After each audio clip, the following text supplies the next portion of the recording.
Haleluya. Jumpa lagi kita di Sekam Padi. Kalau pada edisi lalu Sekam Padi berjudul Jangan Sia-siakan Ibadahmu, maka pada hari ini Sekam Padi akan berjudul masih ada hubungannya dengan ibadah, akan berjudul Diberkati dalam Ibadah. Mari sebelum kita lanjutkan, kita mau berdoa untuk pembacaan dan perenungan firman. Mari kita berdoa. Bapa di sorga, terima kasih untuk penyertaan dan pimpinan-Mu pada kami semua hari ini Tuhan. Kalau sebentar kami akan membaca dan merenungkan firman-Mu, biarlah kiranya Roh Kudus mengambil alih Tuhan kehidupan kami, menguasai kehidupan kami Tuhan, agar firman yang kami baca dan renungkan boleh kami mengerti akan apa yang mau atau yang hendak Engkau sampaikan dalam kehidupan kami untuk kami lakukan. Dan biarlah firman-Mu boleh tertanam dalam hati kami yang baik, bertumbuh, berbuah, menjadi berkat untuk kehidupan kami dan untuk kehidupan banyak orang. Terima kasih Bapa di sorga, dengan ucapan syukur kami mau sambut firman-Mu.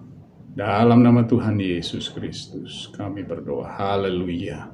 Amin. Puji Tuhan, mari kita buka dalam Mazmur 24 ayat 1-3. Mazmur Daud. Tuhanlah yang empunya bumi serta segala isinya, dan dunia serta yang diam di dalamnya. Sebab Dialah yang mendasarkannya di atas lautan dan menegakkannya di atas sungai-sungai. Siapakah yang boleh naik ke atas gunung Tuhan? Siapakah yang boleh berdiri di tempatnya yang kudus? Tuhan Allah kita yang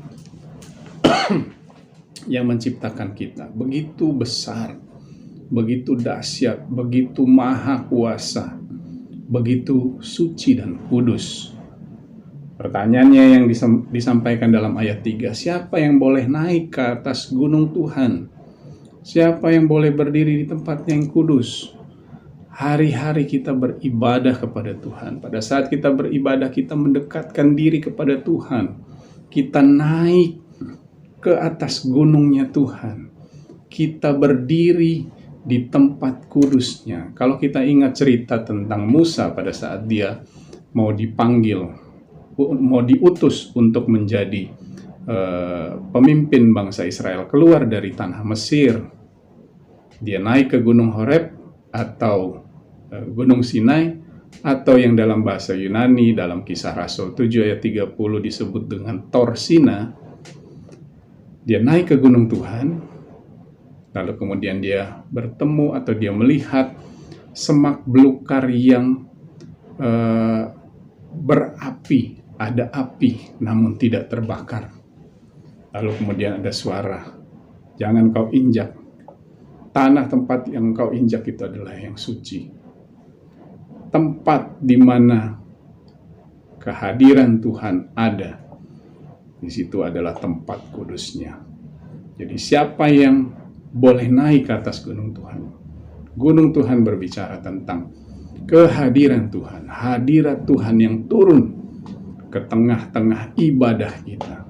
Jadi pada saat kita beribadah, apabila hadirat Tuhan turun, maka disitulah gunung Tuhan. Disitulah tempat kudusnya Tuhan. Nah, siapa yang boleh naik ke atas gunung Tuhan? Siapa yang boleh berdiri di tempat kudusnya? Ayat yang keempat menulis demikian. Orang yang bersih tangannya dan murni hatinya, yang tidak menyerahkan dirinya kepada penipuan dan yang tidak bersumpah palsu. Orang yang bersih tangannya. Kalau kita ingat cerita tentang pengadilan Yesus oleh Pilatus. Pada saat Pilatus tidak mau bertanggung jawab tentang pengadilan, padahal dia tidak menemukan kesalahan apapun dalam diri Yesus menurut hukum Romawi. Lalu kemudian secara simbolis dia mencuci tangan, yang menandakan saya tidak mau bertanggung jawab. Nah, orang yang bersih tangannya adalah orang yang tidak melakukan kejahatan. Apapun kejahatannya, kejahatan yang dilakukan oleh seseorang. Biasanya kejahatan dilakukan dengan tangan, bukan? Ya, bisa apapun, banyak. Ya, pembunuhan, pencurian, penganiayaan, semua dilakukan oleh tangan. Orang yang bersih tangannya dan yang murni hatinya. Dalam terjemahan lain, murni hatinya, murni atau motivasinya murni. Orang yang datang beribadah dengan motivasi yang murni karena cinta Tuhan, bukan karena ada berkat di belakangnya. Orang yang tidak menyerahkan dirinya kepada penipuan. Terjemahan lain berkata, orang yang tidak berbohong,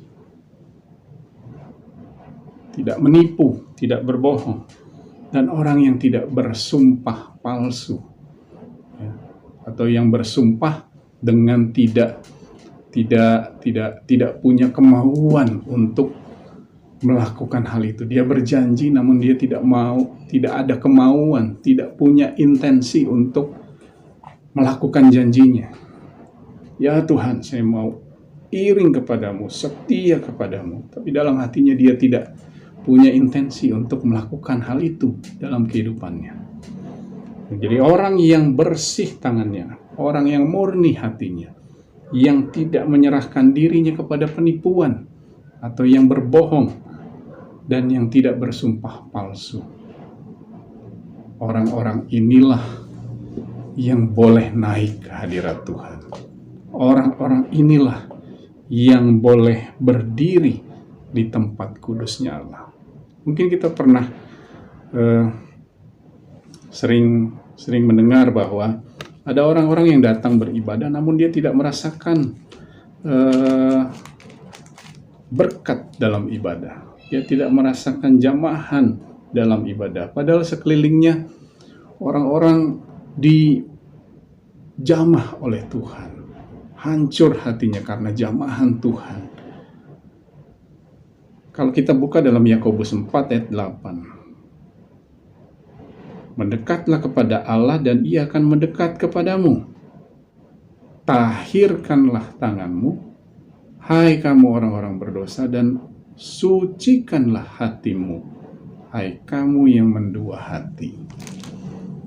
Jadi orang yang bersih tangannya, orang yang suci hatinya, yang murni hatinya, yang motivasinya murni untuk datang beribadah, mendekatkan diri kepada Tuhan.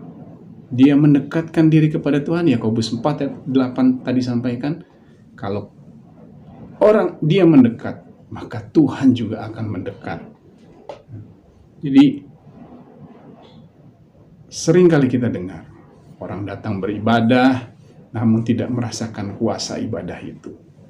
Pergi atau masuk ke tempat ibadah dengan kehidupan yang kosong, hati yang kosong, pikiran yang kosong. Pulang pun juga dengan kosong, tangan kosong, tidak mendapatkan apa-apa. Jadi orang yang bersih tangannya, orang yang murni hatinya, orang yang tidak menyerahkan dirinya kepada penipuan, dan orang yang tidak bersumpah palsu. Ayat 5 menulis demikian, Mazmur 24 ayat yang kelima. Dialah yang akan menerima berkat dari Tuhan dan keadilan dari Allah yang menyelamatkan dia. Terjemahan lain untuk keadilan adalah kebenaran dan kebajikan.